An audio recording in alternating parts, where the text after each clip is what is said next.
नमस्कार दोस्तों, स्वागत है आपका अपनी YouTube channel education classes Ramu में आपका स्वागत करता हूं। दोस्तों, आज की वीडियो हमारा यूथ कंपटीशन टाइम से रिलेटेड प्राथमिक शिक्षक भर्ती के लिए विज्ञान का जो है टॉपिक हम लेकर आ गए हैं, जिसमें हमने आपको पहला लेसन का जो प्रैक्टिस सेट था वो करा दिया है। आज हमारा होगा लेसन दूसरा, और दूसरा लेसन जो है वो है गति। और ध्यान रखिएगा, आप लोगों का भर भर कर कमेंट आ रहा था कि सर पहले थ्योरी वाला पार्ट कराइए, उसके बाद प्रैक्टिस सेट कराइए। तो थ्योरी में उतना चीज़ें दिया नहीं है, लेकिन अगर हम थ्योरी कराते हैं तो फिर ये जो बुक को हमने सोचा था कि 10 दिन में समाप्त कर दिया जाएगा, उसका दुगना समय जो है लग सकता है। फिर भी अगर आपका मन है तो हम थ्योरी ही आज ही कराने वाले हैं। इसके बाद इस टॉपिक से रिलेटेड हमारा होगा जो है प्रैक्टिस सेट। तो बने रहिएगा वीडियो के साथ। वीडियो पसंद आए तो चैनल को लाइक शेयर सब्सक्राइब जरूर करिएगा। और एक चीज़ आपको बता दें कि शिक्षक भर्ती से रिलेटेड फ्री में नोट्स PDF चाहिए तो इस टेलीग्राम चैनल पर चल जाइएगा, वहाँ पर आपको फ्री में नोट्स प्रोवाइड किए जाते हैं। और आप कहेंगे कि पहला लेसन नहीं पढ़ा रहे हैं, दूसरे लेसन से पढ़ा रहे हैं, तो आपको बता दें कि पहला लेसन में कुछ दिया ही नहीं गया है इसमें। तो उसकी फ़ोटो जो है मैं आपको अपने टेलीग्राम पर शेयर कर दूंगा, देख लीजिएगा अगर विश्वास नहीं हो रहा होगा तो आज हम दूसरे लेसन से शुरू कर रहे हैं और दूसरा लेसन हमारा गति है। गति से रिलेटेड जो है थ्योरी वाले पार्ट आज हम करने वाले हैं, बने रहिएगा अंत तक।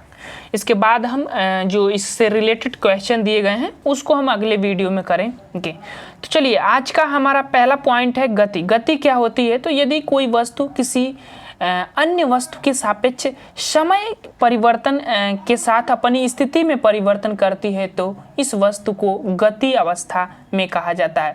तो गति का मतलब कि जो वस्तु, कोई भी वस्तु अगर वो समय के साथ उसमें कोई परिवर्तन देखने को मिलता है तो उसको साथ ही साथ आप गति कह सकते हैं। गति के कुछ पॉइंट होते हैं, जैसे विरामा गति। यदि कोई वस्तु किसी अन्य वस्तु के सापेक्ष समय परिवर्तन के साथ अपनी स्थिति में परिवर्तन न करे तो उसको विरामा स्थिति में या विरामा अवस्था कहा जा सकता है। मान लीजिए ये पत्थर है और ये यहाँ पर बस है, ये चल रहा है, ये चल ही नहीं रहा, तो इसको हम क्या कहेंगे? विरामा अवस्था में कहेंगे। इसके सापेक्ष ये क्या है? स्थिर है। सीधी बात, यही चीज़ें तो इस थ्योरी वाले पार्ट में दिया गया है। अगला पॉइंट हमारा है दूरी। दूरी क्या कर रहा है उसको थोड़ा समझिएगा। गति करती हुई वस्तु के द्वारा तय किए गए संपूर्ण मार्ग की लंबाई को दूरी कहते हैं। तो मतलब कि मान लीजिए आप यहाँ हैं और यहाँ तक आप जाते हैं, तो इनके बीच का जो दूरी, मतलब जो जितने आपने तय किया उसी चीज़ को दूरी कह रहा है। दूरी एक पॉइंट ध्यान रखिएगा, एक अदिश राशि है।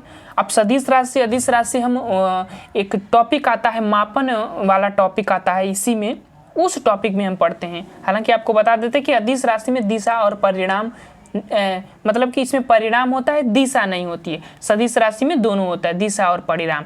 और दूरी हमेशा धनात्मक रहती है, ये भी ध्यान रखिएगा, बहुत इंपॉर्टेंट पॉइंट है। इसका मात्रक मीटर होता है, इसका बहुत आगे यूज होगा, ध्यान रखिएगा।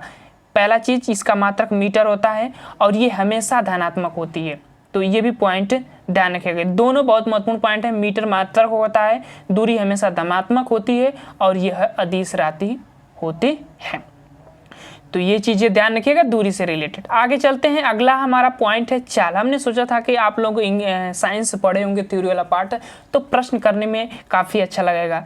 लेकिन जब आप लोग साइंस के थ्योरी वाला पार्ट पढ़े ही नहीं होंगे तो फिर प्रैक्टिस सेट करने का कोई मतलब ही नहीं रहता है। तो फिर हम आप लोगों के लिए थ्योरी ही वाला पहले कराएंगे, उसके बाद ही हम जो है प्रैक्टिस सेट इस टॉपिक से रिलेटेड जो प्रश्न दिए गए हैं उनको कवर किया जाएगा। ध्यान से देखिएगा वीडियो पसंद आए तो जरूर लाइक करिएगा। प्रश्न पॉइंट अगला है चाल। चाल क्या होता है? तो किसी वस्तु द्वारा इकाई समय में तय की गई दूरी को, इकाई समय में, ध्यान के कोई निश्चित समय होता है, मान लीजिए कि 1 सेकंड होता है, 1 सेकंड में जितनी दूरी तय की जाती है उसी को चाल कहते हैं। ठीक, किस चाल से तय की जाती है? ये भी एक अदिश राशि है, इसका भी मात्रक मीटर प्रति सेकेंड होता है। अब मीटर प्रति सेकेंड क्यों हो गया? तो देखिए, चाल बराबर दूरी बटा समय। ठीक, तो दूरी का मात्रक मीटर, समय का मात्रक सेकेंड, तो मीटर प्रति सेकेंड हो जाएगा इसका मात्रक। चाल भी एक अदिश राशि है, इसका मात्रक मीटर प्रति सेकेंड होता है। तो ये चीज़ें ध्यान रखिएगा। और ये भी ध्यान रखिएगा कि चाल भी एक जो है, ये क्या कहता है कि ये धनात्मक है। चाल भी हमेशा धनात्मक होती है, ये भी पॉइंट ध्यान रखिए। जैसे ये दूरी धनात्मक है, समय भी हमेशा धनात्मक होता है, दूरी भी हमेशा धनात्मक होती है और चाल भी तब हमेशा धनात्मक होगा, क्योंकि इसका मात्रक ही धनात्मक है तो ये कैसे ऋणात्मक हो सकता है। चाल भी हमेशा धनात्मक होगा। चाल भी अदिश राशि है। अदिश राशि का मतलब जिसमें परिणाम होता है, सिर्फ दिशा नहीं होती है। अब चलिए विस्थापन पर चलते हैं। विस्थापन क्या होता है, तो देखिए किसी वस्तु की प्रारंभिक स्थिति और अंतिम स्थिति के बीच की न्यूनतम दूरी जो होती है उसी को विस्थापन कहा जाता है। ठीक है ना, उसी को विस्थापन कहा जाता है। विस्थापन को एस से डिनोट किया जाता है, ये भी ध्यान रखिएगा। जब हम सूत्र पढ़ाएंगे गति के सूत्र, समीकरण वाला सूत्र, तो इसमें ये प्रतीक चिन्ह काफी महत्वपूर्ण आप लोगों के लिए होगा। अब देखिए यह भी एक सदिश राशि है। अब देखिए ये सदिश राशि है क्योंकि विस्थापन में दिशा भी होता है। अब कैसे दिशा होता है, देखिए मान लीजिए आप यहाँ से चलना शुरू किए, इधर से ऐसे घूमकर यहाँ आ गए।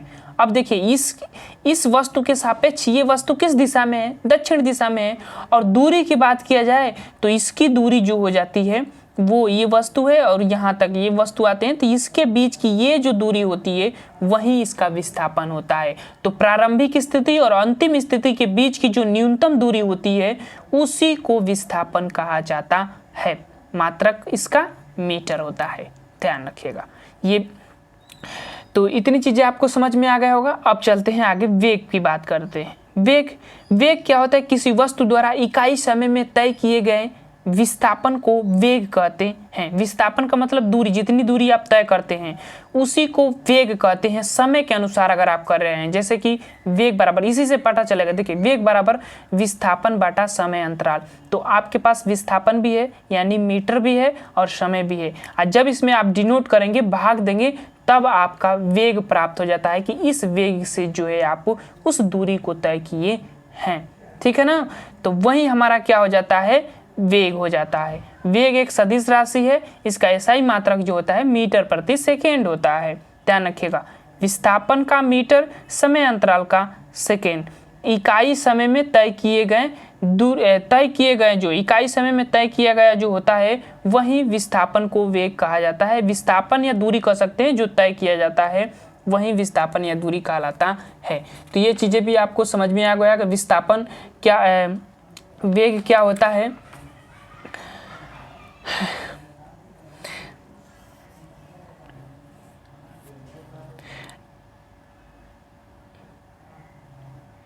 आगे चलते हैं और अच्छा ये सूत्र ध्यान रखिएगा। वेग का जो सूत्र होता है मीटर प्रति सेकंड, तो आगे इसका काम आएगा त्वरण में जब हम पढ़ाएंगे तब।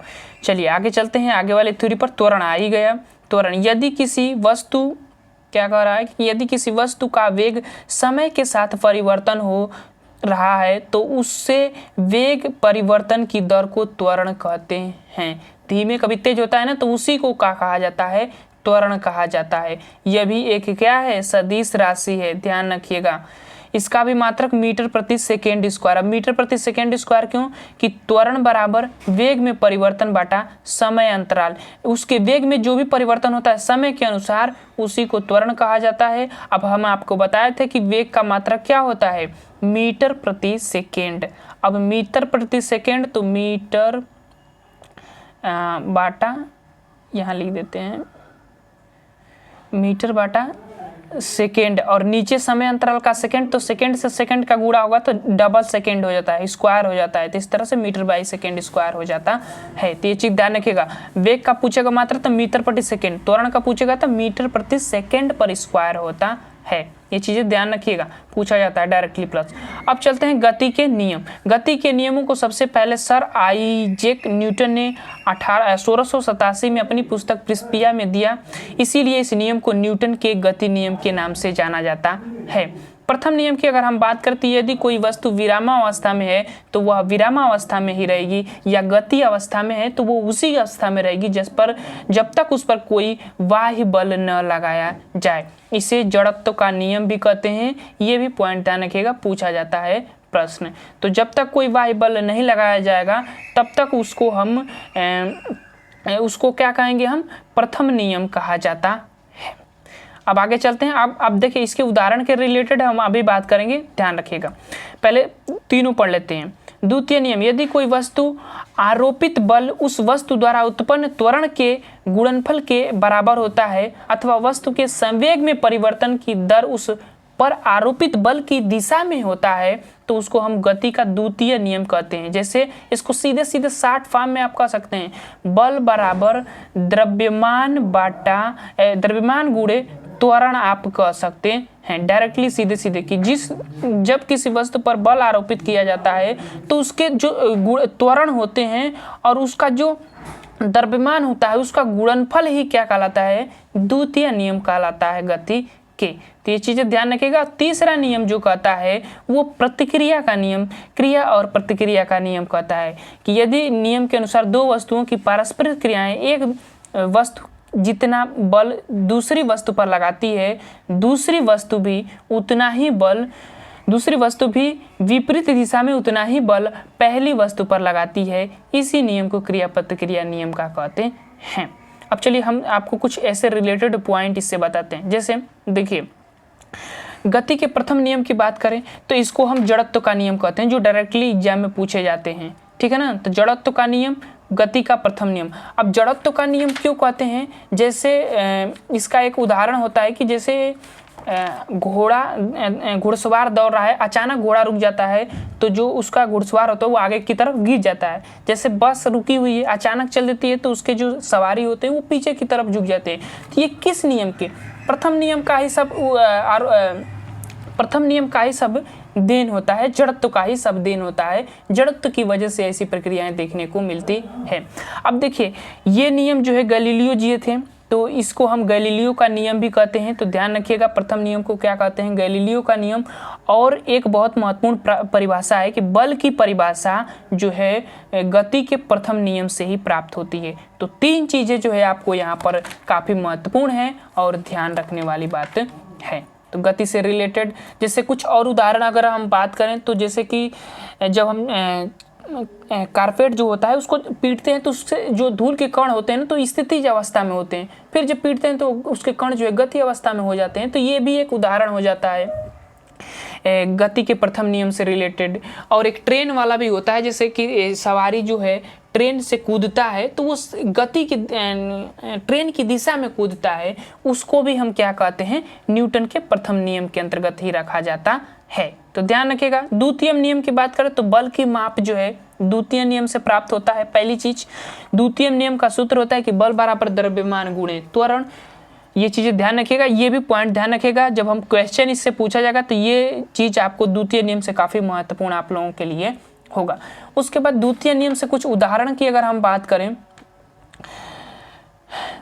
तो जैसे एक होता है ना कि कड़ा चीज होता है तो उस पर कुछ गिरता है तो ज़्यादा चोट लगती है। जैसे पक्के फर्श पर गिरने वाले व्यक्ति को कच्चे फर्श पर गिरने वाले व्यक्ति की अपेक्षा अधिक चोट लगती है। तो ये द्वितीय नियम का ही उदाहरण है। और एक क्रिकेटर वाला प्रश्न पूछा जाता है काफ़ी कि जो कैच पकड़ता है वो अपने हाथ को पीछे खींच लेता है, तो वो भी द्वितीय नियम के उदाहरण के अंतर्गत आता है।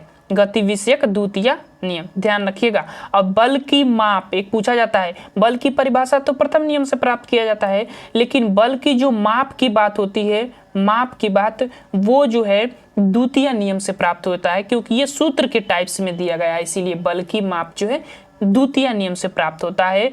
ये भी पॉइंट आप ध्यान रखिएगा। तीसरा नियम, जैसे आप बात करें तो बंदूक जब छोड़ी जाती है, बंदूक से गोली, तो वो हमें पीछे ढकेलने का कार्य करती है। नाव पर से कोई व्यक्ति कूदता है तो नाव भी पीछे की तरफ धकेलती है, हमें धकेलती है। जब हम किसी चीज़ पर बर्फ पर चलना भी ये तृतीय नियम का ही उदाहरण है, क्रिया प्रतिक्रिया का नियम। पृथ्वी पर चलना भी कह सकते हैं आप। और रॉकेट का उड़ना भी क्रिया ही प्रतिक्रिया नियम का उदाहरण होता है। जितना प्रेशर से जो है पृथ्वी पर प्रेस दिया जाता है उतने प्रेस से वो रॉकेट जो है ऊपर भागने का कार्य करता है। तो ये गति के तृतीय नियम के उदाहरण हो जाते हैं। तो ये कुछ थे गति के नियम से रिलेटेड इंपॉर्टेंट पॉइंट। आशा करता हूँ आपको समझ में आ गया होगा, ध्यान से आप सुने होंगे हमारी वीडियो को। तो अब चलिए गैलीलियो के जो समीकरण दिए थे गति से रिलेटेड समीकरण, उसकी हम बात कर लेते हैं। जैसे देखिए यहाँ पर 3 इनका समीकरण दिया गया है। गति का प्रथम समीकरण v बराबर u plus A T, yes बराबर ut प्लस 1/2 at स्क्वायर। तो ये द्वितीय समीकरण हो जाता है। तृतीय समीकरण में बी स्क्वायर बराबर यू स्क्वायर प्लस 2as हो जाता है। बस इसका मान ध्यान रखिएगा, u को हम प्रारंभिक वेग कहते हैं, v को अंतिम वेग कहते हैं, s को विस्थापन और t को समय कहा जाता है।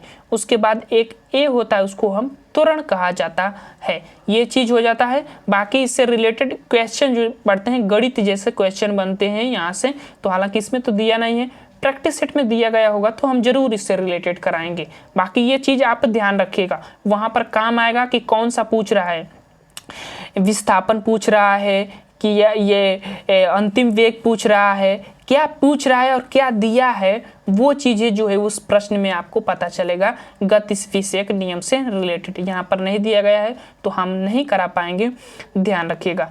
अब चलते हैं वृत्तीय गति नियम। वृत्तीय गति क्या होता है कि जब कोई वस्तु किसी वृत्तमार्ग पथ पर गति करता है तो उसी को हम वृत्तीय गति कहते हैं। एक साधारण भाषा के रूप में आप कह सकते हैं। यदि वह वस्तु एक समान चाल से गति करती है तो उस गति को एक समान वृत्तीय गति का नाम दिया जाता है। ये भी बात आप कह सकते हैं।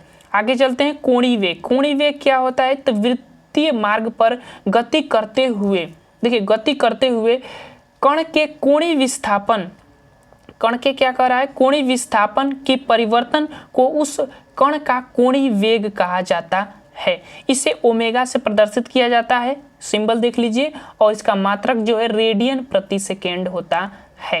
ये चीज ध्यान रखिएगा, कोणीय विस्थापन बाटा समय और कोण का मात्रक रेडियन होता है, ये बात ध्यान रखिएगा। उसके बाद समय का मात्रक सेकेंड होता है। तो पूछेगा कि कोणीय वेग बराबर कोणीय विस्थापन, अगर इससे प्रश्न बनता है, क्वेश्चन बनता है, तो यही चीज आपको कोणीय विस्थापन दिया रहेगा, समय दिया रहेगा, कोणीय वेग जो यहाँ से पूछा जा सकता है, यही चीज होता है। सिंबल ध्यान रखिएगा, ओमेगा से इसको प्रदर्शित करते हैं कोणीय वेग को। कोणीय विस्थापन देख लीजिए, उसी से रिलेटेड वृत्तीय गति के अधीन कोई वस्तु अपनी प्रारंभिक स्थिति के सापेक्ष जितने कोण घूमती है, मतलब कोई होती ना कि यहाँ से प्रारंभिक स्थिति के अनुसार कितने कोण वो घूम रही है, घूम जाती है, उससे कोणीय विस्थापन कहा जाता है। यह एक सदिश राशि है, इसका मात्रक रेडियन होता है, अभी हमने ऊपर आपको बता दिया था। तो चलिए प्रक्षेप्य गति क्या होती है कि जब कोई वस्तु क्षैतिज से कोई कोण बनाते हुए ऊर्ध्वाधर का मतलब ऊपर की तरफ, ऊपर तल में प्रक्षेपित की जाती है तो उसका पथ जो है परवलयाकार होने लगता है। ऐसे हो जाता है, परवलयाकार हो जाता है, परवलयाकार हो जाता है। तो पिंड की यह गति जो है प्रक्षेप्य गति कहलाती है। अच्छा, एक चीज यहाँ से प्रश्न पूछा जाता है कि आप किस कोण से फेंकें कि सबसे अधिकतम दूरी तय करें। तो ये चीज ध्यान रखिएगा, अधिकतम दूरी तय करने के लिए 45 डिग्री का इस्तेमाल किया जाता है, फेंका जाता है कोई वस्तु, और अधिकतम ऊंचाई के लिए 90 डिग्री जो है 90 डिग्री जो है कोण बनाकर अगर आप फेंकेंगे तो अधिकतम ऊंचाई तय करती है। अधिकतम दूरी के लिए 45 डिग्री जो है फेंका जाता है, 45 डिग्री पर, ठीक है ना। ये चीजें ध्यान रखिएगा, पूछा जाता है। अगला उड्डयन काल। उड्डयन काल क्या होता है तो पिंड को फेंकने तथा वापस पृथ्वी पर गिरने के बीच जितना समय लगता है उसे ही हम उड्डयन काल कहते हैं। इसे टी से प्रदर्शित किया जाता है। सूत्र इसका ध्यान रखिएगा, 2u sin थीटा बाटा u होता है, और u हमें पता है कि प्रारंभिक वेग, थीटा क्षैतिज कोण, किस कोण से आप फेंक रहे हैं वो चीज, और गुरुत्वीय त्वरण स्मॉल g होता है। तो ये चीजें ध्यान रखिएगा। उड्डयन काल का सूत्र है, इसका मात्रा 9.8 मीटर प्रति सेकेंड होता है, मीटर प्रति सेकेंड स्क्वायर होता है। इसका मात्रक स्मॉल जी का मान, तो ये भी ध्यान रखिएगा, महत्वपूर्ण है, कहीं पूछा जा सकता है। आगे चलते हैं, परास क्या होता है कि पिंड को उड्डयन काल में जितनी क्षैतिज दूरी तय करता है उसे परास कहते हैं। इसे r से प्रदर्शित करते हैं, और सूत्र जो होता है r बराबर u स्क्वायर साइन 2 थीटा बाटा स्मॉल g होता है। गुरुत्वीय त्वरण मैंने अभी मान बताया इसका, क्षैतिज कोण और प्रारंभिक वेग, तो ये ही चीज थे जो है थ्योरी वाले पार्ट में, बस इतना ही दिया गया था, बाकी चीजें और कुछ नहीं दिया गया था। इसीलिए मैं सोच रहा था कि सिर्फ आपको प्रश्न इस बुक से करा दें, लेकिन आपका मन था कि थ्योरी भी कराया जाए, तो थ्योरी ही करा रहे हैं, कोई बात नहीं है। जल्दी इसका क्वेश्चन से रिलेटेड वीडियो आएगा। वीडियो पसंद आए तो चैनल को लाइक से सब्सक्राइब आप जरूर करिएगा। Thank you for watching this video.